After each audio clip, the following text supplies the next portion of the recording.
झारखंड में भ्रष्टाचार नहीं चलेगा। नहीं चलेगा, नहीं चलेगा, झारखंड में भ्रष्टाचार नहीं चलेगा। नहीं चलेगा, नहीं चलेगा। भवन निर्माण विभाग का भ्रष्टाचार समाप्त करो। समाप्त करो, समाप्त करो। भवन निर्माण विभाग का भ्रष्टाचार।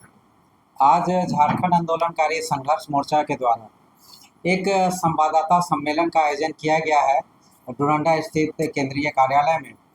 प्रेस वार्ता का मूल उद्देश्य है कि आज भवन निर्माण विभाग में जो अनियमितता हो रहा है और यहाँ पर जिस पीडब्ल्यूडी कोड का वायलेशन हो रहा है, स्थानांतरण में भी जिस प्रकार से अनियमितताएं हो रही है और सब कुछ धज्जी उड़ाया जा रहा है, उसी को लेकर हम लोग आज प्रेस वार्ता कर रहे हैं, जिसके संदर्भ में विस्तार पूर्वक हमारे कार्यकारी अध्यक्ष श्री जितेंद्र सिंह कुशवाहा जी विशेष जानकारी देंगे।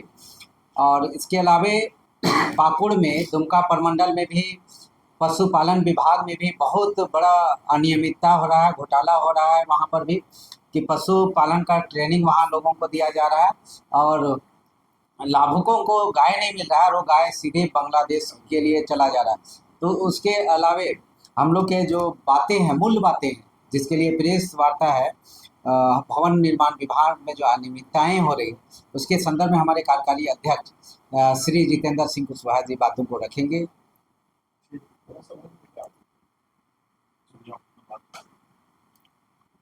सबसे पहले सब लोग जितने भी हमारे प्रेस भाई बंधु जो आए हैं, मैं सबसे पहले उनको जोहार करता हूं।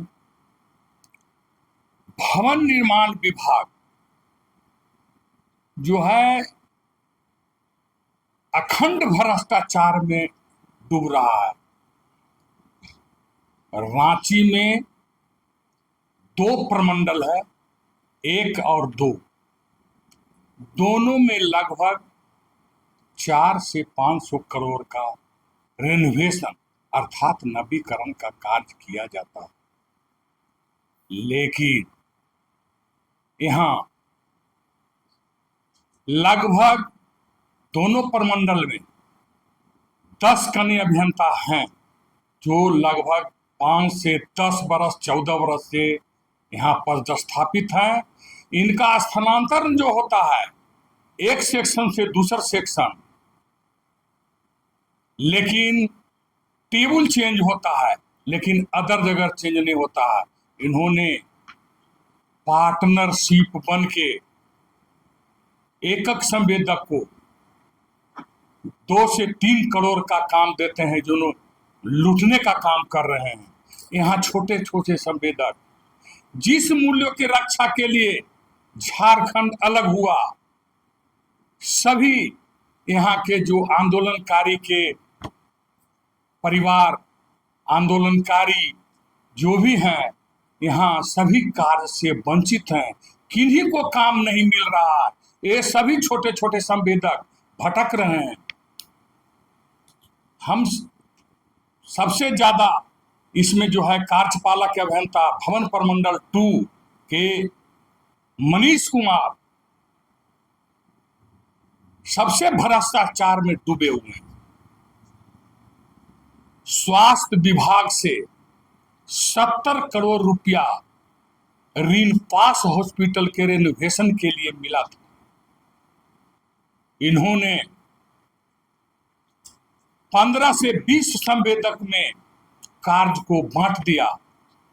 सभी कार्य को 2 करोड़ 3 करोड़ 80 लाख में रखा, जिसके सभी संवेदक को टर्नओवर ना हो। बीड कैपेसिटी बढ़ाने के लिए इन्होंने कम समय दिया। इन्होंने पीडब्ल्यूडी का कोड का उल्लंघन किया। लेकिन ये भ्रष्टाचार इतनी इन्होंने किया कि आज ये अधीक्षण अभियंता हो गए 2 महीना पहले। लेकिन फिर भी पैतृक विभाग इन्होंने ज्वाइन भी कर लिया है। फिर भी आज कम से कम 30 से 40 करोड़ का इन्होंने चेक काट दिया। पैतृक विभाग आरसीडी है, तो इनको आरसीडी में जब ने अधीक्षण अभियंता को ज्वाइन कर लिया तो इनका कार्यपालक के अंतर्गत में रहने का कोई अधिकार नहीं है। कोई अगर चपरासी प्रमोशन हो को क्लर्क हो जाए तो क्या वो चपरासी का काम करेगा? इन्होंने पैसे के लिए इन्होंने कार्यपालक अभियंता का पाद भर ग्रहण किए हुए हैं और इन्होंने लूट मचा दिया है। कनीय अभियंता जितने भी हैं 10 गो, जिसमें 2-3 गो तो ऐसे हैं कनीय अभियंता जिससे रंजीत महतो 14 बरस से लगभग डिवीजन 1 में रांची में पड़े हुए हैं। एक टेबल से वो टेबल, एक टेबल से एक टेबल जाते हैं। एक जो है आपको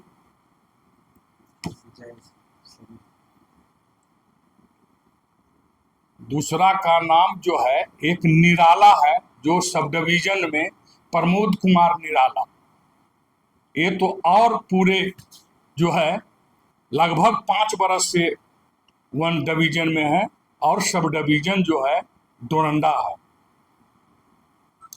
बहुत दुर्भाग्य की बात है कि कुछ ही संवेदक में इन्होंने वर्क को समेट के रखा है।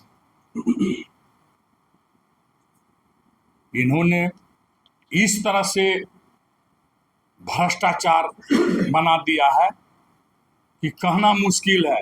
ये जब तक इस 10 संवेदक, हमको तो ऐसे लगता है कि झारखंड में यही 10 जो है कनीय अभियंता है जो कि विश्वकर्मा बने हुए हैं। अदर कोई कनीय अभियंता है ही नहीं है। इसलिए इन लोग को मैं मांग करता हूं मुख्यमंत्री से, मुख्य सचिव से, भवन सचिव से एवं अभियंता प्रमुख से कि इनको जून से जुलाई तक इनको स्थानांतर कर रांची से अलग जगह करें, अन्यथा झारखंड आंदोलनकारी संघर्ष मोर्चा इसके लिए इस तरह का धारणा प्रदर्शन के लिए बाध्य होगा।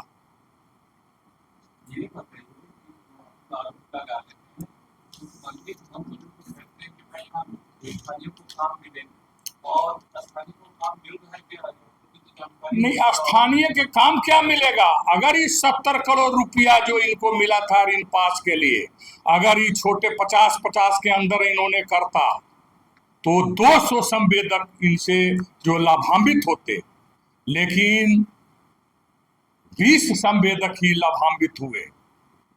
तो मैं सरकार से, मुख्यमंत्री से, सभी मुख्य सचिव से मांग करता हूं कि ऐसे कार्यपालक अभियंता पर कड़ी से कड़ी कार्रवाई करें और इनकी कार्य को जो जांच में बैठाएं। मैं ये भी मांग करता हूं कि कनीय अभियंता जितने भी हैं जो ज्वाइन किए हैं आज तक ये हैं,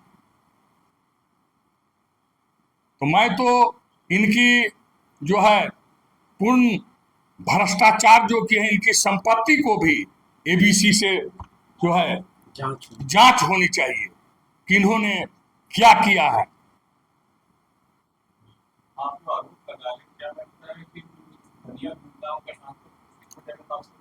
कनीय अभियंता जब एक जगह रहते हैं तो ये जो टोटल जो है भ्रष्टाचार का घर हो जाते हैं। जो नया आवेंगे तो कम लोग करेंगे, कम लोगों से अति होगा, के अंदर भय रहेगा। लेकिन इन्होंने तो 14 बरस से कोई रह रहा है, कोई 10 बरस से रह रहा है, कोई 5 बरस, जबकि कार्मिक विभाग का एकदम चिट्ठी है कि कोई भी 3 बरस से ज्यादा नहीं रह सकता है।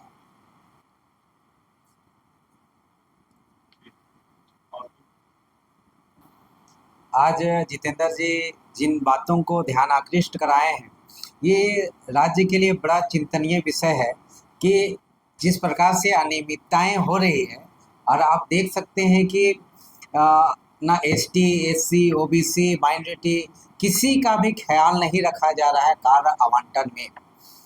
ना आंदोलनकारी को, ना आंदोलनकारी का आश्रित को देने की कोई जो कार्य दिया जाना चाहिए। रोजी रोजगार की अगर बात करते हैं हम लोग, तो रोजी रोजगार कहाँ से मिलेगा? इन्हीं डिपार्टमेंट से मिलेगा। लेकिन यहाँ पर उसको भी नज़रअंदाज कर दिया जा रहा है और कुछ चहेते लोगों से, यहाँ कनीय अभियंता लोग चहेते लोगों से काम करवा रहे हैं, जिससे कि पूर्णतः जो गुणवत्ता आना चाहिए, जो काम का टिकाऊपन होना चाहिए, वो टिकाऊपन नहीं है।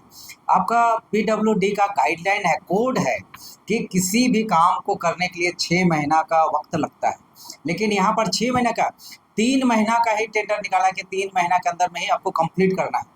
ये बड़ी साजिश की बात है, ये षड्यंत्र की बातें हैं। चोर नहीं, कहते हैं कि एक देहाती में कहावत है, चोर नहीं चोर का मोटरी हड़बड़ाता है। यहाँ पर पहले ही एडवांस में पेमेंट कर दिया जाता है और उसके बाद आनन फानन में काम कंप्लीट करा के पैसा अधिक कर दिया जाता है, बांट दिया जाता है। आप देख लीजिए कि जितने भी सरकारी भवन है उसकी स्थितियां देख लीजिए। यहाँ पानी आया नहीं कि पुल बह गया, भवन बह गया। यहाँ पर अभी देख लीजिए कि पूरे सीपेज हो रहे हैं भवन सब में, क्योंकि आनन फानन में जल्दबाजी में काम करके करोड़ों करोड़ रुपया का जिस प्रकार से वारा न्यारा किया जा रहा है, ये चिंतनीय बात है। मुख्यमंत्री को भी अंधेरे में रखा गया है। यहाँ पर जो अधिकारी है उनका मनोबल इतना बढ़ा हुआ है, और चूंकि एक जगह पे रहने के कारण उनका मनोबल काफ़ी बढ़ा है। भय नाम का चीज़ नहीं है। इसलिए हम लोग चाहेंगे कि मुख्यमंत्री स्वतः संज्ञान ले। मैं कोर्ट से भी कहूँगा कि झारखंड का हाई कोर्ट भी इस पर संज्ञान ले, और जिस प्रकार से सब चीज़ का उल्लंघन हो रहा है कानून का और बेजा इस्तेमाल अपने पावरों का जिस प्रकार ये लोग कर रहे हैं, कोर्ट को स्वतः संज्ञान लेना चाहिए और मुख्यमंत्री भी उस पर कार्रवाई करने के लिए कदम आगे बढ़े। अन्यथा झारखंड आंदोलनकारी संघर्ष मोर्चा इन बातों पे पर्दाफाश करने के लिए हम लोग एक प्रतिनिधि मंडल जल्द से जल्द हम लोग मुख्यमंत्री से मिलेंगे, मुख्य सचिव से और भवन सचिव से, सबसे मिलके हम लोग एक प्रतिनिधि मिलेंगे, जिसमें अंथन जी, सुबोध लकड़ा जी, सुजीत कुमार जी, सरोजनी जी और हम लोग पुष्पा जी, सभी मिलके एक प्रतिनिधि सरकार का ध्यान आकृष्ट कराएंगे, प्रशासन का भी ध्यान आकृष्ट कराएंगे। हम झारखंड के यूं ही लूटने नहीं देंगे, बर्बाद नहीं होने देंगे।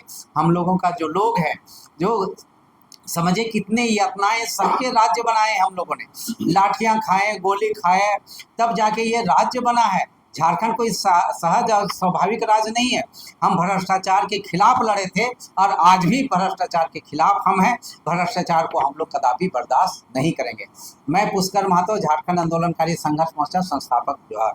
इस तरह से आपके नेताओं ने जो आरोप लगाया है, यहाँ पर कैसे देखते हैं?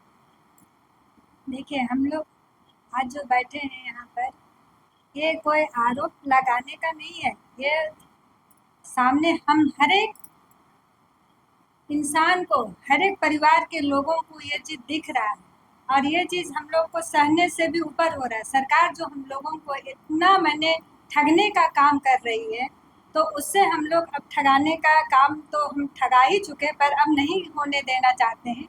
इस कारण हम लोग चाहते हैं कि जो भी सरकार काम करती है उसे अच्छी रीति से कराए, वह टेंडर दे, चाहे जिसको भी दे, उनको एक बार कार्रवाई करने का उनको अनुमति भी देना चाहिए। अभी देखिए, फिलहाल में जो वर्षा हुई उसमें कितने घर ढह गए और कितने नालियां हैं वो भर भर भर नाली में नहीं जा रहा है। नाली भी जो बना वो बहुत गलत तरीका से बना है, उसमें बाहर का पानी अंदर जा नहीं पा रहा है, वो पूरा रोड में निकल रहा है, जिसके कारण जितने भी निचले घर हैं वो सभी डूब गए हैं। पानी से हाहाकार मचा हुआ। ये सब सरकार को ध्यान देना चाहिए। जब वो कोई कार्य करवाता है तो उस समय सरकार को पूरा ध्यान देना चाहिए इस पर कि सरकार ने क्या काम करवा रहा है। ये नहीं कि कल नाम वास्ते हम काम करा दिए, ये कोई काम नहीं होता है। अब वो उनका काम होता है कि अपने प्रतिनिधि मंडल को हर एक क्षेत्र में हर एक कार्य करने के समय में भेजना चाहिए कि कार्य ठीक से नहीं हो रहा है। अभी हम लोग खुद अभी अपना बस्ती का ही मैं बोल रही हूँ, अभी जो अभी पानी भरा था उस वक्त में बड़ा बड़ा वो जो ढक्कन स्लैब जो था उनको हटा के पानी में भींग भींग कर उसको हटाया गया, उसके नीचे से पटरा निकाला गया, फिर कहीं कहीं पर वो रड भी छोड़ दिया गया था। तो इस तरह से परिवार को परेशानी में मत डालिए, आम पब्लिक को परेशानी में मत डालिए। जो भी काम करना है उसे सही पूर्ण से कीजिए। आदमी परेशान होता है और वो परेशानी सबों को झेलना पड़ता है। इसलिए हम लोग चाहते हैं कि जब सरकार कोई भी काम करती है उसे अच्छी रीति से करे। जैसे भवन निर्माण भी अभी उन्होंने बहुत से ऐसे विस्थापितों के लिए बनाया, वो कितने दिन है, वो आज नहीं कल तक सब रिस रहे हैं, वो इतने दरार पड़ जा रहे हैं कि उसमें अब रहने योग्य भी नहीं रह जाएगा। तो क्या फायदा है? सरकार केवल अब मंत्रियों के लिए, विधायकों के लिए बनाता है। अरे आम पब्लिक गरीबों को भी ध्यान दे, कहे कि गरीबों से ही आपका सरकार चल रहा है, बना है। अगर आपने उनको नहीं ध्यान दिया तो कल आपको कौन साथ देगा? ये सब चीज भी देखना चाहिए उनको। सबसे वही बड़ी विडंबना है। और मैं इतना ही कहती हूँ कि सरकार जब भी कोई कार्य करती है उसे अपना संज्ञान में ले और वो उस कार्य को अच्छी रीति से करने का काम करे। आज जो हमारे झारखंड संघर्ष मोर्चा के नेतागण जो हैं, जो आज सीएम से जो मांग किए, इसमें जांच के विषय है। ऐसे बहुत से कार्य सरकारी काम है जो हेमंत सरकार के कार्य में आए दिन स्कूल भवन सब ढह रहा, गिर रहा, बाग सरकारी आवासीय चाहे किसी भी आवासीय विद्यालय हो, कुछ भी हो, बच्चे लोग अपने जान खतरे लेकर पढ़ाई कर रहे हैं। इसके जांच की मांग सरकार को अपने आदेश के अनुसार करना चाहिए और हमारे जो नेतागण ये इसी हिसाब से आगे की कार्रवाई करने की मांग किया जाए। मैं झारखंड अधिकारी संघर्ष मोर्चा सुजीत कुमार पत्रकार भाइयों को जोहार करता हूं। और आज जो हम लोग यहाँ बैठे हैं, ये सरकार के भ्रष्टाचार और वहाँ जो अधिकारी लोग हैं, वो लोग भ्रष्टाचार में पूर्ण तरह से लिप्त हो गए हैं, जिसमें कि सरकार देख के भी अंधा हो गया। आज जो वर्षा आया, इस वर्षा में कितने मकान, कितने स्कूल, कितने हॉस्पिटल और कितने पुल जो है कि टूट गए। तो ये कैसा, यहाँ बड़े बड़े जो इंजीनियर लोग हैं, ये कैसा इंजीनियरिंग किए जो इस तरह का ये स्थिति पैदा हो गया। आज जो नाली का निर्माण हुआ, नाली का जो निर्माण हुआ उसमें क्या हुआ कि नाली में पानी ना बह के क्या हो रहा है कि पूरे रोड में बह रहा है, और रोड में बहने के चलते क्या हो गया, पूरे रोड तहस नहस हो गया, जो कि चलने लायक नहीं है। मैं सरकार से यही कहना चाहूंगा, अभी जो हमारे नेतागण जो भी मांग सरकार से रखे, और यही बोलूंगा कि इतने दिनों से जो हमारे अभियंता लोग हैं एक जगह में 15 साल 20 साल से जमे हुए हैं, ये कैसी स्थिति है। मैं मुख्यमंत्री, मैं मुख्य सचिव और प्रमुख अभियंता से निवेदन करना चाहूंगा कि ऐसे अभियंता को दूर रखें और इसमें कार्य करने वाले लोग अभियंता को लाने का प्रयास करें। मैं इतना ही करके अंत करता हूं। मेरा नाम मंथन लकड़ा है।